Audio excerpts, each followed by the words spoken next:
Okay guys, today we're going to work on a journal page. This one I'm using some very old vintage 1942 love notes. I purchased, I believe these came from a friend on Facebook that wasn't using them, so I bought them from her. When I first started using vintage papers, I felt like I needed to copy them. Now I just think about repurposing them and creating art from them instead of feeling bad about it. I'm going to use the envelope as well. And I'm using my Yoo-Hoo glue stick to glue down everything onto the page. And I'm going to use the envelope on the bottom here. Just tearing it open and adhering it as well on the bottom. So I have a full page of vintage love note. It was back and forth from a soldier and his girlfriend, I believe, or wife.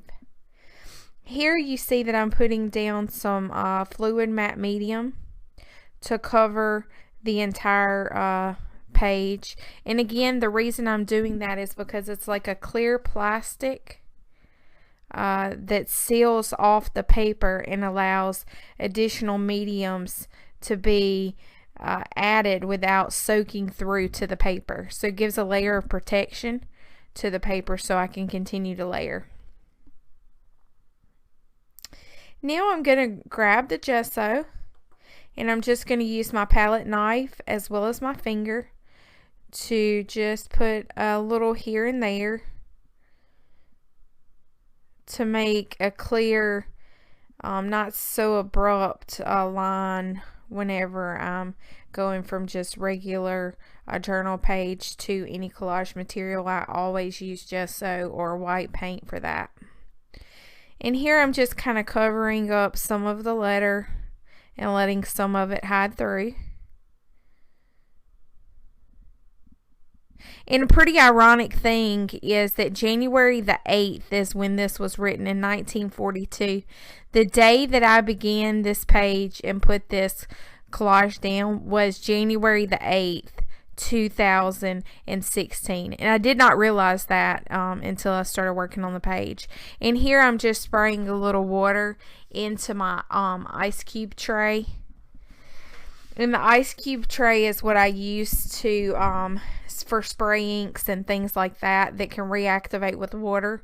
I just use it in an ice cream tray and then take my paintbrush and put it onto the page.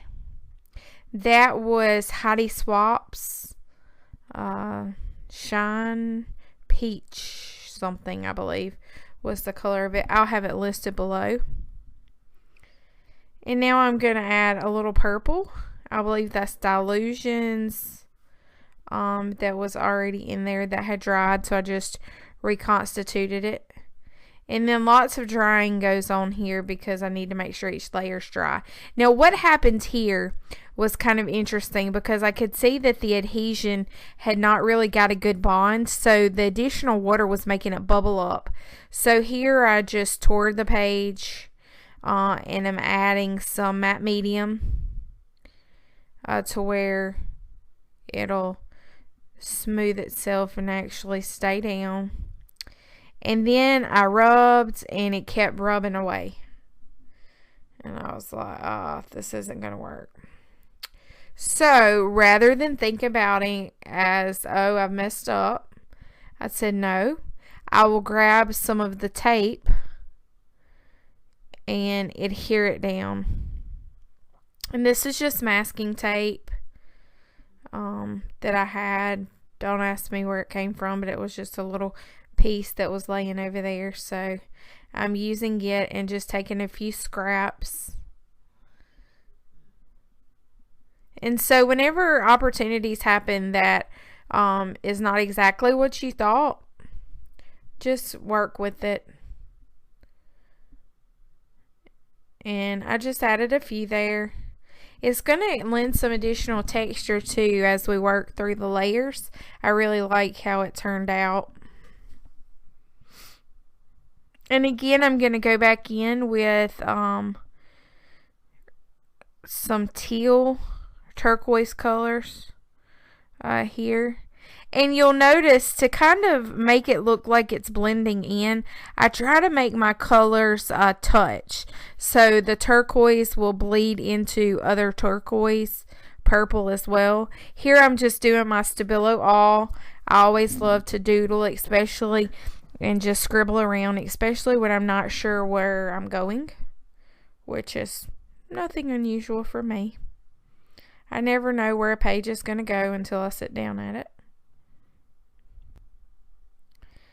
And I like to make the connection with the black to the other black. And I came back with some white after it dried. Working that gesso in. Finding the white space. Kind of muting down some of the colors. Still not knowing what I'm going to do next.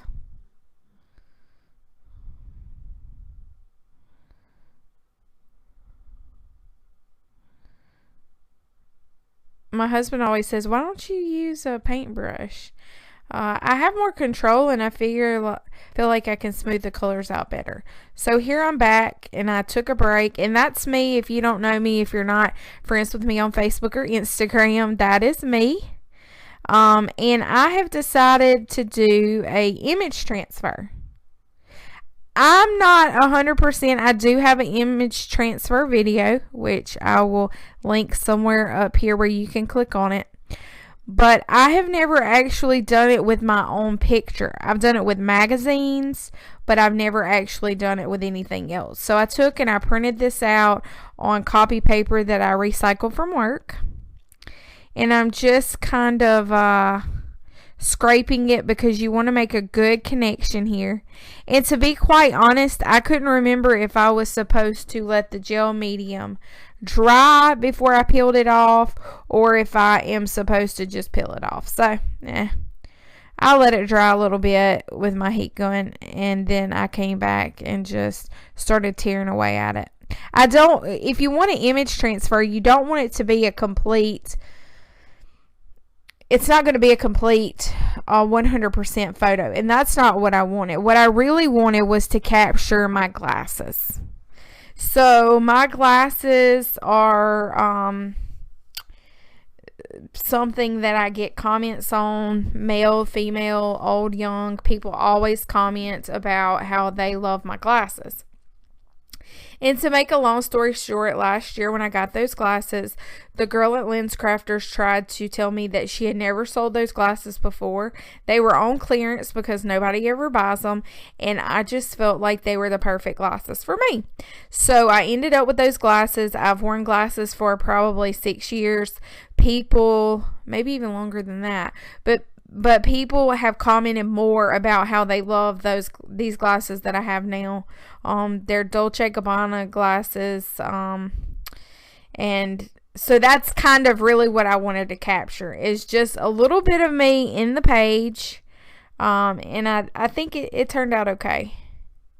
And so here you just wipe and rub until you get all of the paper off. It makes a big mess, but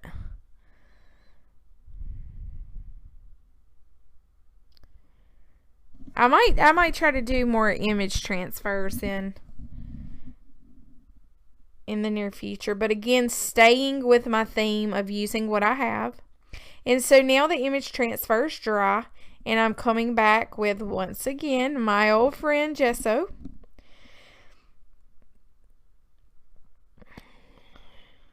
Just bringing some light back into it after all of the marks and peeling of the paper. And of course it ran wide in my eyeball, so I had to rub that away. And of course it wouldn't be a page for me if I did not have hot pink in there somewhere. So I do a little hot pink acrylic ink, which is very fun to work with.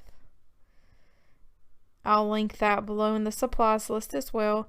And I'm taking and just dabbing that with my paint rag and going in with a little more gesso. A few more layers here.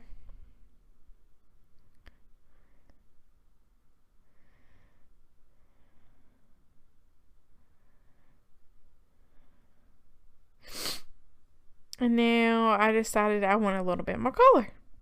So I'm going to add the blue. You know, painting and the way I like to work, it's add a little bit, take a little bit away, add a little gesso, add a little more color. But I took my vintage typewriter that I have, and I typed up a quick little note to myself. And the funny thing about me is I never thought that I had any talent. So my mother is extremely talented. My brother plays music by ear. And I always felt like I just didn't have any talent. I was the oddball out. Until as I get older and I realize that I do have talent. So to embrace those moments and to really just let your heart play and have fun. And here I'm adding a little ink at the bottom where I typed that with my typewriter. And I couldn't get it to drip, so I had to blow it a little bit. I didn't have a straw or anything. I just blowed, and it kind of gave it a little splash of color down there with the teal.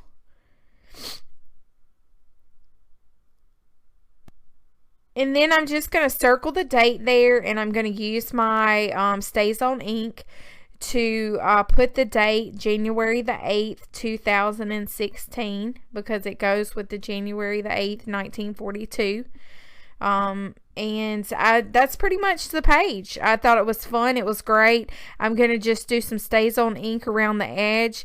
Guys, I really love all the support and all the comments that you guys have whenever I do these videos and post them. It means a lot to me. I hope that you will share my videos, subscribe to them, and as well as give me any comments below as to things you'd love to see. So love you guys. Thank you so much.